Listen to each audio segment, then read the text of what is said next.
गांव में अपने छोटे से झोपड़ी घर में उदास बैठी थी। 2 दिन पहले ही एक बीमारी के चलते उनकी मां की मौत हुई थी और पिता तो बहुत साल पहले ही स्वर्गवासी हो चुके थे। जानवी के भाई रमेश, सुरेश, महेश, अजीत, राहुल, रोहन और दीपक थे। भाई, क्यों हमारे साथ ऐसा हो रहा है? पहले पिताजी हमें छोड़कर चले गए और अब माँ भी हमें छोड़कर चली गई है। उदास मत हो जानवी, हम है ना तेरे भाई। हम हमेशा तेरे साथ रहेंगे और तेरी राखी का लाज रखकर हमेशा तेरी रक्षा करेंगे। जानवी गरीबी अवस्था में अपने भाइयों के साथ अपना जीवन यापन कर रही थी। जानवी के भाई उसी गांव में एक कारखाने में काम करते हैं। कुछ दिनों बाद, भाइयों, मुझे लगता है अब हमें जानवी की शादी करवा देनी चाहिए, क्योंकि अब जानवी की उम्र भी शादी के लायक हो चुकी है। जी भाई, आपने बिल्कुल सही कहा। मैं कल ही शामू काका से बात करता हूँ, वो हमें कोई अच्छा सा रिश्ता बताएंगे जानवी के लिए। सातों भाई अपनी छोटी बहन जानवी के लिए रिश्ते की तलाश में लग जाते हैं। तभी एक दिन जानवी को उसी गांव में रहने वाले एक गरीब लड़के अरुण का रिश्ता आता है और जानवी से अरुण की शादी हो जाती है। जानवी का ससुराल ठीक ठाक था, उसका पति ही कमाता था। उसके ससुराल में उसका पति अरुण, सास ससुर मीनाक्षी दरपेश और 2 ननंद रिया दिया थे। उनका घर भी ज्यादा बड़ा नहीं था। फिर अगले दिन, अरुण बेटा, तूने शादी के लिए बलराम मालिक से जो कर्ज लिया है, अब तू वो पैसे कैसे चुकाएगा? क्योंकि तेरी कमाई तो इतनी है कि नहीं कि ज्यादा कुछ खर्चा हो, बस घर खर्च में खर्च हो जाती है। माँ, मैं बचत करने की कोशिश करूंगा पैसों की, और खेत की जगह दूसरी जगह भी काम करूंगा ताकि मेरी कमाई दुगनी हो। अरुण बेटा, मैं भी कहीं काम करता हूँ, साथ काम करेंगे तो घर में दुगनी आमदनी होगी।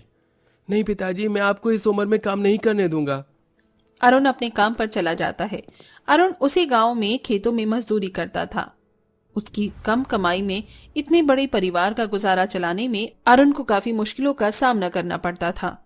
इसी तरह दिन प्रतिदिन बीतने लगे और कुछ ही महीनों बाद जानवी के 7 भाइयों की भी शादी उसी गांव में रहने वाली 7 अमीर लड़कियों से हो जाती है। एक शाम, रमेश जी, आपकी इस झोपड़ी घर में रहने में हमें बहुत ज्यादा परेशानी हो रही है, इसलिए हम सब ने मिलकर एक फैसला लिया है कि अब हम अपने अपने मायके से पैसे लाकर अपने लिए एक बड़ा सा घर खरीदेंगे। सुरेश जी, हमारे पिताजी एक कंपनी में मालिक हैं। मैं उन्हें कहती हूँ वो आप 7 भाइयों को अपनी कंपनी में अच्छी सी नौकरियों पर लगा देंगे। 7 भाइयों की पत्नियां काफी अमीर परिवार की बेटियां थी। कोमल, पायल, अनीता वे सगी बहनें थीं और साक्षी, मानवी, प्रीति और अर्पिता ये सगी बहनें थीं।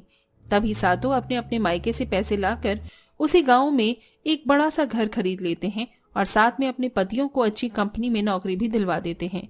कोई मैनेजर बनता है तो कोई एक होटल का मालिक और कोई बन जाता है कंपनी का CEO। जिसके बाद कुछ ही महीनों में जानवी के भाई काफी अमीर हो जाते हैं। इधर अरुण गांव में खेत में काम कर रहा था। तभी बलराम अरुण के पास आता है। अरुण, मेरा पैसा कब देगा? मालिक, मुझे कुछ दिनों की और मोहलत दे दीजिए, मैं आपकी पाई पाई चुका दूंगा मालिक। बहुत मोहलत दे चुका हूं मैं तुझे। अरुण, अब अगर 2 दिन में मुझे मेरा पूरा पैसा नहीं मिला तो मैं तेरे घर पर आकर तेरे घर का सारा सामान और तेरी बहनों को उठाकर ले जाऊंगा, फिर तो उनकी रक्षा नहीं कर पाएगा। बलराम अरुण को धमकियां देकर वहां से चला जाता है। अगर 2 दिन में मैं बलराम मालिक को पैसे नहीं दे पाया तो बलराम मालिक पूरे मोहल्ले में हमारी इज्जत का अपमान कर देंगे। अब कहां से लाऊं मैं इतनी जल्दी इतने सारे पैसे? तभी अरुण परेशान होकर खेत में काम करने लगता है तो ज्यादा टेंशन लेने से उसे चक्कर आ जाते हैं और वो एक बड़े से पत्थर के ऊपर सर के बल गिर जाता है। अब इतना बड़ा पत्थर सर पर लगने से अरुण कोमा में चला जाता है। जब ये बात उसके परिवार वालों को पता चलती है तो उन सब का रो रो कर हाल से बेहाल होने लगता है। अगले दिन शाम में अरुण अब घर में चारपाई पर जिंदा लाश की तरह पड़ा था। ये क्या हो गया हमारे बच्चे के साथ भगवान जी, अब कैसे होगा हमारा गुजारा? तभी बलराम वहां आता है और काफी तमाशा करके रिया दिया को वहां से ले जाने लगता है। माँ, हमें बचा लीजिए माँ, भैया तो ठीक नहीं है, होते तो हर साल के रक्षाबंधन का फर्ज पूरा करते। पता नहीं हम उनके साथ इस बार रक्षाबंधन बना पाएंगे या नहीं। मालिक, मेरी बेटियों को छोड़ दीजिए, हम पर रहम कीजिए मालिक। मैंने पहले ही कहा था मुझे मेरा पैसा मिल जाना चाहिए। अब मैं तुम्हारी इन दोनों बेटियों को बेचकर अपना पैसा वसूल करूंगा। अरे नहीं नहीं मालिक, ऐसा मत कीजिए, मैं आपके पैर पड़ता हूँ मालिक, मेरी बच्चियों को छोड़ दीजिए मालिक। बलराम किसी की एक नहीं सुनता और रिया दिया को अपने साथ लेकर चला जाता है। भगवान जी, क्यों हम गरीबों के जीवन में इतनी परेशानी आ रही है? मुझे रिया दिया को कैसे भी करके बलराम मालिक के कब्जे से छुड़ाना होगा। तभी जानवी अपने भाइयों के बड़े से घर में आती है और उन्हें सारी बात बताती है। भैया, मैं बहुत परेशान हूँ। ये कोमा में चले गए, कर्ज वाले मेरी दोनों ननद को उठाकर ले गए, घर में अन्न का एक दाना नहीं है, मेरी सहायता कीजिए भाई, मैं और मेरे ससुराल वाले बहुत परेशान हैं भाई। ये सुनकर सातों भाई दंग रह जाते हैं। हमारी छोटी बहना इतनी तकलीफ में है और हमें इस बात का पता ही नहीं है। तू रो मत जानवी, हम तेरी सारी परेशानी दूर कर देंगे, तेरी राखी का फर्ज पूरा करेंगे। तू बैठ जानवी, मैं अभी तुझे पैसे लाकर देता हूँ। तभी रमेश अपने कमरे में जाता है और 3 लाख रुपए लाकर जानवी को देता है। जानवी, ये पैसे ले और अरुण जी का कर्ज चुकाकर अरुण जी का अच्छे से हॉस्पिटल में इलाज करवा। अगर तुझे और पैसों की जरूरत है तो मुझे बता देना। तभी जानवी पैसे लेकर अपनी ससुराल चली जाती है। रमेश जी, आपका दिमाग खराब है क्या? क्या जरूरत थी आपको जानवी को इतने सारे पैसे देने की? हाँ जेठ जी, 5-10 हजार की बात होती तो चलता, पर 3 लाख रुपए जैसी बड़ी रकम आपने यूं ही दे दी जानवी को। पायल, हमारी बहन इतनी परेशानी में है तो क्या हम उसके भाई उसकी सहायता नहीं कर सकते? उसकी रक्षा करना, उसकी मदद करना हमारा फर्ज है। ये पैसे हमारे मायके के दिए हुए पैसे हैं, आपने नहीं कमाए। इतने पैसे जो अपनी गरीब बहन को दान देते जा रहे हो आप लोग। सातों भाइयों की पत्नियां गुस्से में अपने अपने कमरे में चली जाती हैं। इधर जानवी उन पैसों से बलराम का कर्ज चुका देती है और अपने पति का इलाज बड़े हॉस्पिटल में करवाने लगती है। इस तरह कुछ दिन बीत जाते हैं। एक शाम, अरुण जी अब तक गोवा से बाहर नहीं आए हैं, अब तो पैसे भी खत्म हो गए, रक्षाबंधन आ रहा है, मेरे पास तो भाइयों को राखी बांधने के भी पैसे नहीं हैं।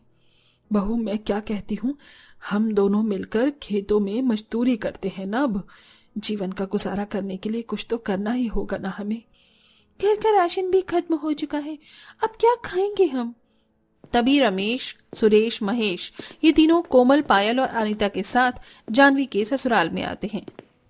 जानवी, अब कैसी तबीयत है अरुण भाई की? कुछ ठीक नहीं है भाई। अरे भाई, हम पहली बार आपके घर आए हैं, हमारी मेहमान नवाजी तो कीजिए, या बस बातों से ही अपना पेट भरे हम।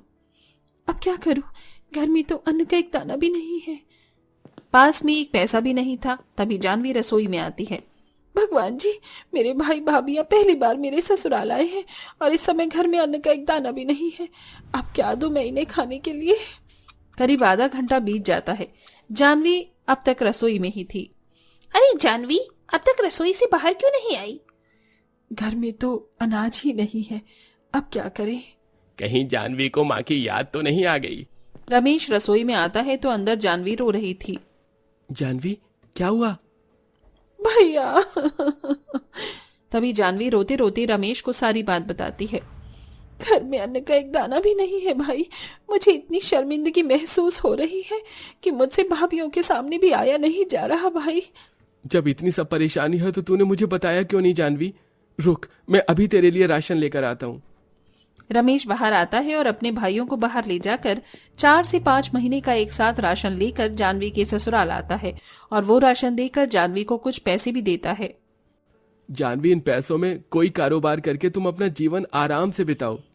भाई, मैं ये नहीं ले सकती। ले लो जानवी, समझ लो राखी का एडवांस में तोहफा मिल गया तुम्हें। भाई, सच में आप इस दुनिया के सबसे अच्छे भाई हो। ये देखकर कोमल, पायल, अनीता के होश उड़ जाते हैं। तभी रमेश और सब अपने घर चले जाते हैं। रात का समय। तभी सातों भाइयों की पत्नियां सातों भाइयों से कहती हैं, रमेश जी, आपको हमने मना किया था ना कि आप जानवी को पैसे नहीं देंगे, फिर क्यों दोबारा आपने उसे पैसे दिए? ये जो आप इतने अमीर हो पाए हो ना, ये हमारे मायके वालों की बदौलत है, वरना आप जैसे गरीबों की क्या औकात थी? कोमल, जानवी हमारी छोटी बहन है, गरीब है बेचारी। अब उसमें हम उसकी जरा भी मदद कर देते हैं तो इसमें बुराई क्या है? आपकी बहन के ससुराल वाले हैं उसका ख्याल रखने के लिए। सुरेश जी, हम सब ने मिलकर एक फैसला लिया है कि अब अगर आप जानवी से रिश्ता रखेंगे तो हम सातों देवरानी जेठानी आपसे रिश्ते तोड़कर हमेशा के लिए अपने मायके चली जाएंगी। अब फैसला आपके हाथ में है, आपको बहन चाहिए या पत्नियां? हमें कल सवेरे तक आप सबसे जवाब चाहिए। कल रक्षाबंधन है, आप अपनी बहन के घर जाना और उससे आखिरी बार राखी बंधवाना, तो हम समझ जाएंगे कि आपने हमें चुना है। सातों अपने अपने कमरे में चले जाते हैं। ये कैसी दुविधा में फंस गए हम भगवान जी। एक तरफ बहन है जिसके लिए हम उसके भाई माता पिता सब कुछ है, और एक तरफ पत्नियां हैं जिन्होंने हमारा जीवन बनाने के लिए हमारे लिए इतना कुछ किया। अब कैसे हम पत्नियां और बहन के बीच फैसला ले पाएंगे भगवान जी। सातों भाई गंभीर समस्या में फंस चुके थे। तभी सुबह होते ही सातों जानवी के पास आते हैं, अपनी अपनी राखी लेकर और मिठाई लेकर। पीछे चुपके से सारी भाभी भी आती हैं और घर के बाहर से सब सुनती हैं। फिर जानवी सबको राखी बांधती है, लेकिन सब उदास थे। तो जानवी उनसे इसके पीछे की वजह पूछती है, तो वो सब बताते हैं। भाई, आप सब भाभीियों के साथ मत छोड़ना। भाभीियों ने आपके लिए बहुत कुछ किया है। अगर भाभीियों का यही फैसला है तो आप मुझे भूल जाइए। मैं अपनी ससुराल में खुश रहूंगी, बच्चा से बर्बाद मत कीजिए। ससुर जी ने घर कुल योजना में फॉर्म भरे थे, वो पास हो चुका है, तो हमें घर मिल जाएगा सरकार की तरफ से। और ससुर जी कर्ज लेकर एक कारोबार भी शुरू करने जा रहे हैं, तो आपके दिए पैसे हम अपना ये घर बेचकर दे देंगे। भाभीियों की बदौलत ही आज आपके जीवन में इतनी खुशियां, इतने बदलाव आए हैं। उनका साथ कभी मत छोड़ना भाई। ये सुनकर सातों भाइयों की आंखों में आंसू आ जाते हैं।